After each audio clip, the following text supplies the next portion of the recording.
my mum's birthday is 25th of April. Like if she was alive, 254. Yep. So the whole aim originally would have been, if she was alive, she lived in Nigeria. And the only way that I would have been able to get her to move over here, because she always used to complain about, it's too cold here, blah, blah, blah, Yeah. would have been if I'd set this up back then and then had her do the catering in my kitchen space. Okay.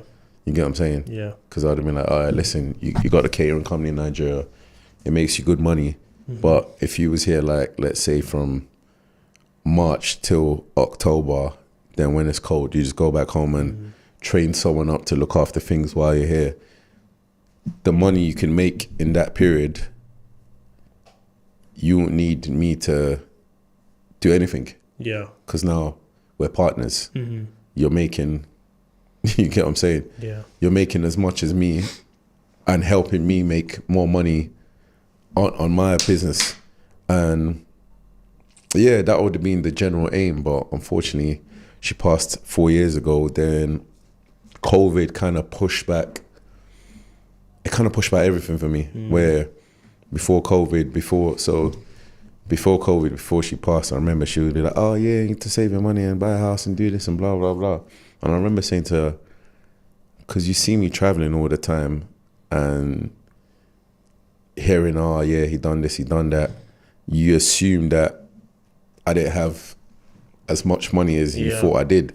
But I said to her at the time, when she was like, oh yeah, you buy a house and do this, I'm like, that, like, rushing to buy a house wasn't my dream, like, unlike everyone else's, where everyone feels like for you to be an adult, you have to have a house and this and that and that.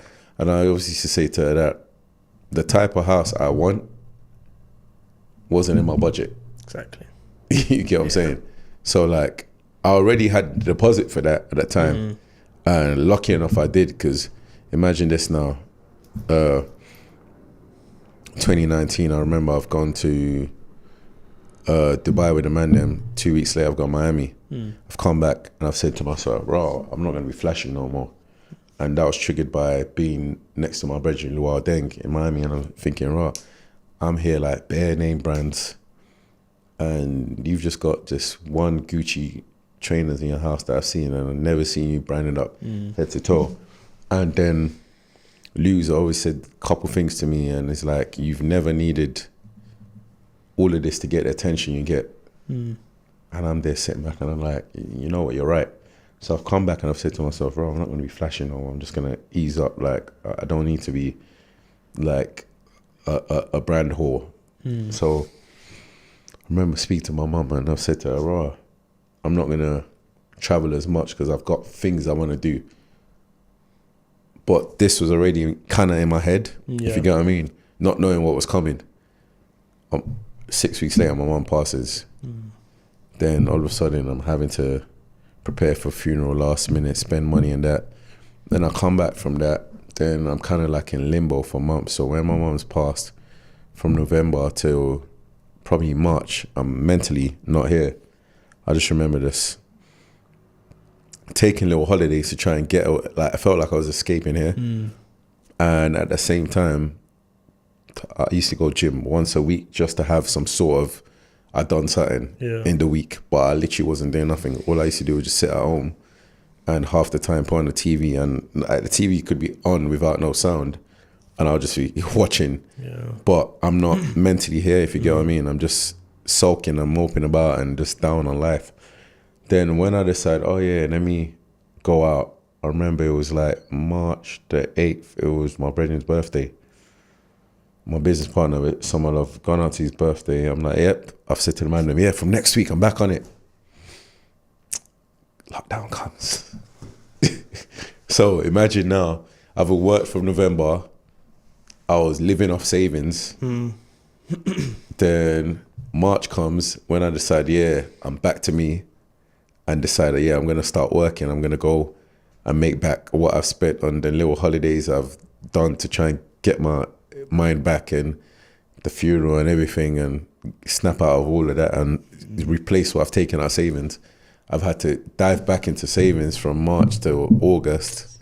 So imagine going like 9-10 months not working. It's a long time. It's a long time. Very long time. And I just thought to myself, right, if I didn't actually save up before, I'd have been done. Screwed, I'd have been totally screwed. So after COVID now, after first lockdown, money I had left, I started to work again, a tiny bit.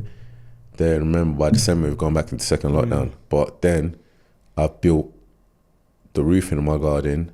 Yep. And I bought equipment and started training in the garden and training people, and that's how the pod started.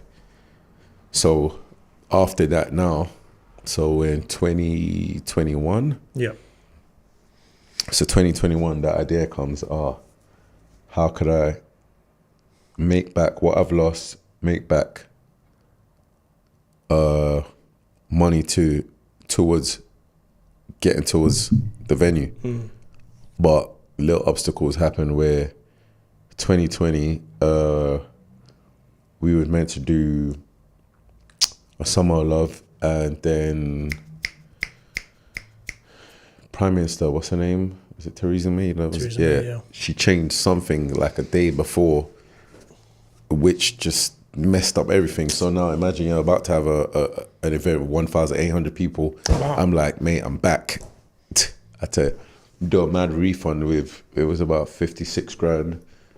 I lost about eight and a half of my own money. Yeah. Me and my business partner, we lost about, around that of our own money, I think, each. Then, that was a big L, but thinking about that. Like it. Yeah, thinking about it at the time, that was a huge L, because imagine now you've lost everything, then you've lost everything again. So fast forward to 2021, trying to come back. We do the festival. That did all right, but it wasn't as big as it could be. It cost a lot. Then 2022, we do it again, but we go bigger now. And as we go bigger, we spend more, but we had less people. Okay. Then we tried to do Ghana, took a major L. Then I came back and I was just like, mate, I'm tired of taking these L's. Well, I was just like, even though I've been taking these L's, I'd still manage to graft somehow. I don't even know how.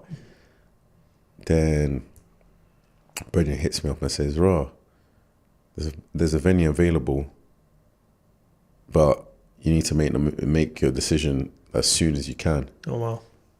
I said, you know what, like, I can't keep pushing this back. I'm going to, like, just do it. Because I said, I'm tired of taking these L's. I'm like, let me create something.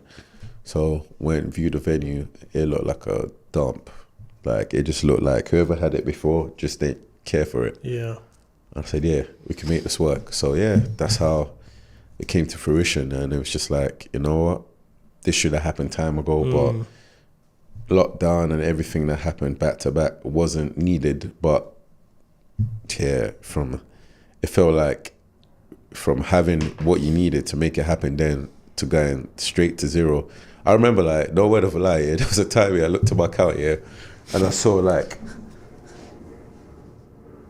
this was after catching all the L's after, like, lockdowns and everything. I looked at my account, and it was, like, maybe, like, 2 bills. And I said, whoa.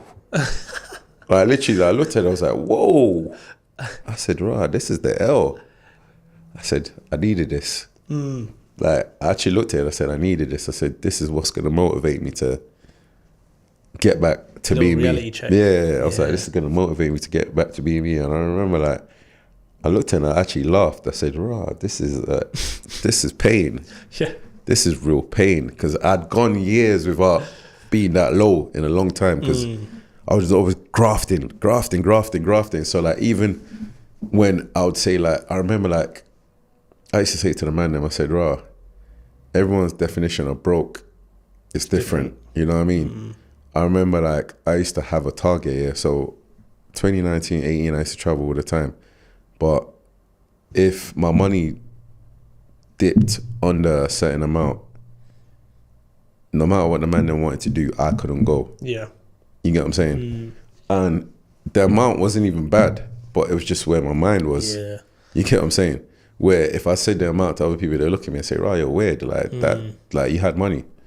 But it was just, that was for me, it was a comfort zone. And that comfort zone is what made me survive COVID. Yeah. You know what I'm saying? So it's like, you kind of need that. But now I'm in a mind frame where, like I said to you earlier, I would have wanted to move from where I live to the real bachelor pad that would help content wise. Yeah. So that I'll give you an example. There's a guy that I follow on Instagram, and he was talking when he's moved to LA now, him and his girl, and he was talking about when he already moved to his Miami apartment, and people were saying it's insane because his Miami apartment was $5,500 a month. The thing is, when he moved to his Miami apartment, he was making, I think he said at the time he was making about $100,000 a month. No, a year. Oh, I was gonna say. But no, let's fast forward now. When he moved to his Miami apartment now, he'd gone from making $100,000 a year to, I think after the first year he made like $700,000. Wow. Because his whole content is lifestyle based and everything. But the apartment caused an influx of, instead getting loads of ads, and brands were sponsoring, so the sponsors started coming in big time. Shit. And it worked towards like his YouTube and the whole, you know what I mean, perception of his lifestyle and everything. So now he's moved to LA, so a bigger yard. Yeah. And it kind of all, you get what I'm saying, fitted with everything. But I said to Wes, I said, you know what, let me hold back. Let me do what I need to do in regards to, I've seen the first venue's working. So now I could say next year, once I start a new job, plus profits from the venue, just close my eyes. As long as my rent is paid, my car, and I got food. That's all that matters. That's all that matters. Just save up. Save up. Don't do nothing that's flashy, extraordinary, nothing exciting. Just save up, repeat the formula again. Then now when you've got two of those, it's easier to get to 3 and 4. Yeah. Then when I get to 4, I could save up properly for my next plans and next move. But 2, 3, 4, no one's gonna know that I own 2, 3, 4. Yeah. Everyone's just gonna know that. Like, I'll just probably say on my channel, oh yeah, I got a new venue. But I'll never say where. Yeah. I'll never, you know what I mean? Keep That's it it. secret. Yeah. I'll never say where. I'll just be like, oh yeah, I got a new venue. The only one that anyone needed to know was 254, because 254 had a meaning behind it. Impact, yeah. The other ones might have meanings behind it, but it would only be known to the person that is 4. You get what I'm saying? That the meaning's 4. But apart from that, I just, for me, like, there's no point talking about bragging. But I reckon it's probably where, I think where I grew up and how I grew up has kind of made me in a way where I feel like if I'm over celebrating, it might come across like I'm showing off. You get what I'm saying? Like, I feel like people don't want to see you win too much. Of course not. Yeah. So you just have to kind of downplay it. You get what I'm saying? Yeah, that's a sad thing. No one ever wants to see you win. It's because I just think that's two things: jealousy and they're insecure. That's why they don't want to see you win. Yeah. But I'm just weird at the time. I had two questions quickly on the venue. What's one thing that surprised you of going into the industry that you didn't know about? Something that you've been in it and think, shit, didn't know that was going to happen, or it cost that much, or people are like this, or whatever. Oh, people don't take into account the costings of running a spot and stuff. So people that I don't even know will phone me, oh yeah, can't you cut this down to blah, blah, blah. I heard that someone tried to cut it down to like £40. Yeah. And I said to them, do you actually want me to pay for you to host your own party at my own thing? And they're like, what do you mean? And I said to them, all right, cool. To break it down, I said, if, I'll give you an instance, the other day, I've asked someone, I was like, oh, how many people you got coming to your party? They didn't want to tell. They were like, oh yeah, I've got this amount. I've asked them again last minute. Till today, they still ain't replied. You get me? The event was a few days ago.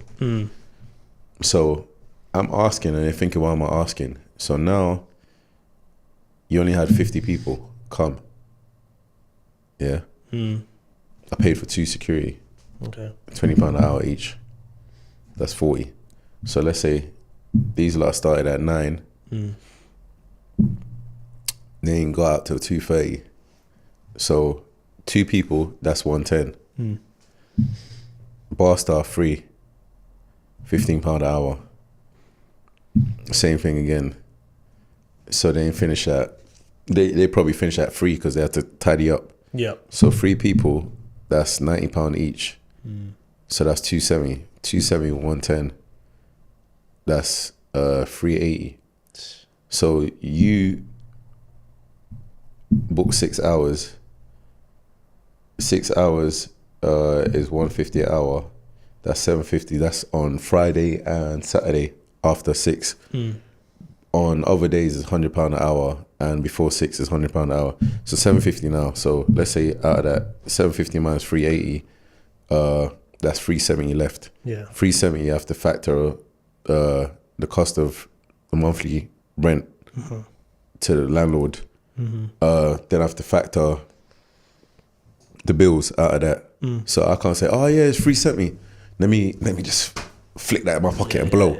You get what I'm saying? Then I have to factor the waste management company. Then I have to factor the drinks. Stock, yeah. Yeah, not a lot of people think about that. Not a lot of people think about that. So they don't. let's say like now I've taken that 370, I paid for all of this now.